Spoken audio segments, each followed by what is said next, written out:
నేనైతే బ్రేక్ఫాస్ట్ కోసం ఈరోజు దొడ్డు రవ్వ వడ చేస్తున్నానండి.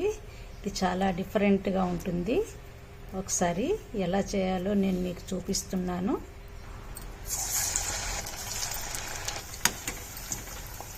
హాయ్ అండి, welcome back to my channel.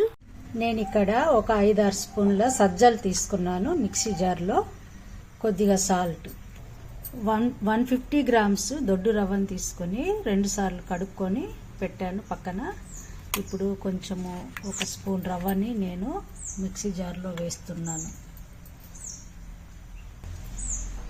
ఇలా మెత్తగా గ్రైండ్ చేశాను. కొంచెం పిండిని పక్కన పెడుతున్నాను తీసి. 2-3 పచ్చిమిర్చి కట్ చేసి వేస్తున్న జార్లో. కొద్దిగా కరివేపాకు, కొన్ని క్యారెట్ ముక్కలు. ఇప్పుడు మిక్సీ జార్లో ధనియాలు, జీలకర్ర, పసుపు వేస్తున్నాను. 1/2 స్పూన్ కారం, 1 చిటికెడు మిరియాల పొడి మిక్సీ జార్లో వేస్తున్నాను. ముందుగా గ్రైండ్ చేసుకున్న గోధుమ రవ్వ, సజ్జలు ఇలా ఇందులో వేసేస్తున్నాను. 5 స్పూన్ల పెసరపప్పును కడిగి ఇందులో వేసేస్తున్నాను. పిండిలో గ్రైండ్ చేసిన మిర్చి మసాలాని ఇందులో వేస్తున్నాను. కొన్ని క్యారెట్ పీసెస్. ఇప్పుడు మిక్సీ జార్లో మిగతా రవ్వ వేసేస్తున్నాను. సగం వేస్తున్నాను, అంత వేయట్లేదండి. కొంచెం పుదీనా ఎండింది వేస్తున్నానండి. మీ దగ్గర పచ్చిది ఉంటే పచ్చిది వేసుకోవచ్చు. గ్రైండ్ చేసిన రవ్వని మిక్సింగ్ బౌల్లో వేసేస్తున్నాను. ఇప్పుడు అంతటిని కలిపేస్తున్నానండి పిండిని. కొద్దిగా వేడి నీళ్ళు వేసేస్తున్నాను. వేడి నీళ్ళు వేసి కలిపేసేయాలి పిండిని ఇలాగా. ఇప్పుడు నేను పక్కన తీసి పెట్టిన కొంచెము దొడ్డు రవ్వని వేసేస్తున్నాను.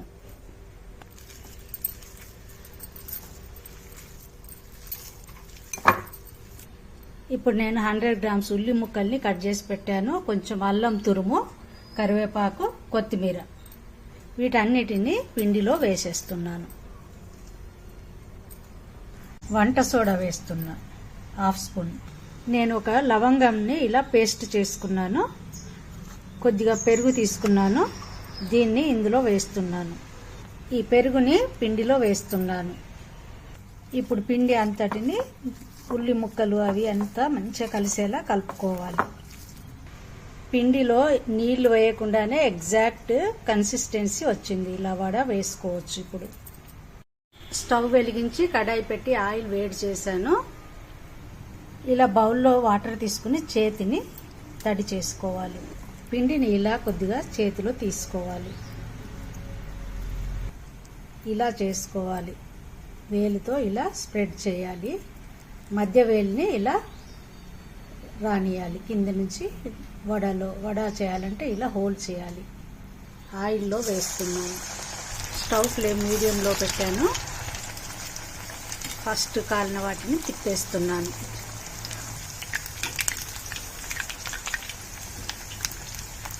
ఇప్పుడు ఈ 2 ఫ్రై అయిపోయినాయి, తీసేస్తున్నాను. ఇప్పుడు స్టవ్ ఫ్లేమ్ హైలో పెడుతున్నాను.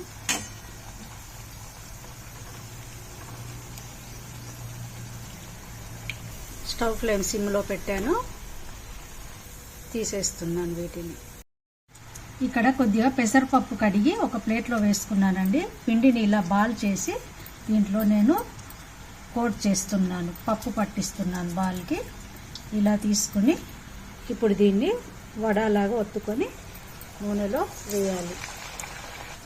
చూడండి, ఇలా పప్పు పట్టించాను బాల్ చేసి. దీన్ని వడలాగా నూనెలో వేస్తున్నాను. స్టవ్ ఫ్లేమ్ మీడియంలో పెడుతున్నాను. ఇది ముందు వేసాను కదా, తీసేస్తున్నాను. ఇప్పుడు ఇదే వడ పిండిలో నేను కొంచెం పొడి కారం వేసాను, కొద్దిగా గరం మసాలా వేసాను. మీరు ఏదైనా వేసుకోవచ్చు మసాలా. కొద్దిగా ధనియాలు క్రష్ చేసి వేసాను. కొద్దిగా సాల్ట్ కూడా వేసాను. ఇప్పుడు ఈ పప్పును కూడా వేస్తున్నాను. 1 స్పూన్ శనగపిండి. ఇప్పుడు వీటిని కలిపేసేయాలి. ఇంకొద్దిగా సోడా వేస్తున్నా. వంట సోడా సరిపోను వేయకపోతే క్రిస్పీగా టేస్టీగా రావండి. గట్టిగా పిండి పిండి ఉంటాయి, అస్సలు టేస్ట్ ఉండవు. వీటిని కొంచెం పచ్చిగా ఉన్నప్పుడే నేను ఆయిల్ నుండి తీసేసానండి. మరలా ఆయిల్లో వేస్తున్నాను.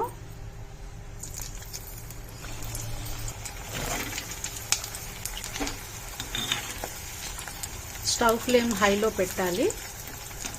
ఇది కొద్దిగా కలర్ నల్లగా కనిపిస్తాయండి, ఎందుకంటే సజ్జపిండి వేస్తాం కదా అందుకని. కానీ చాలా టేస్ట్ వస్తుంది సజ్జపిండితోని. ఈ ఆయిల్ దొరగంత పోయిందంటే ఇవి ఫ్రై అయినట్టు. స్టవ్ ఫ్లేమ్ ఆఫ్ చేస్తున్నాను. ఇప్పుడు వీటిని తీసేస్తున్నాను. చూడండి, ఇంకా టేస్టీగా చేయాలి అంటే ఇలా పకోడీలాగా కూడా చేసుకోవచ్చండి. ఇలా క్రిస్పీగా వస్తాయి ఇవి. ఇప్పుడు నేను ఇది ఫస్ట్ చేసిందండి, చాలా క్రిస్పీగా ఉంటాయి చూడండి. ఇప్పుడు మసాలాలు ఎక్కువగా వేసి చేసిందండి ఇది. మీరు 2 రకాలుగా ట్రై చేసి చూడండి, ఏది నచ్చితే అది చేసుకోండి.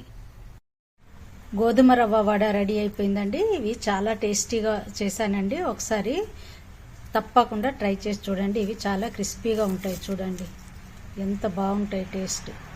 Thank you for watching. Please like, share and subscribe.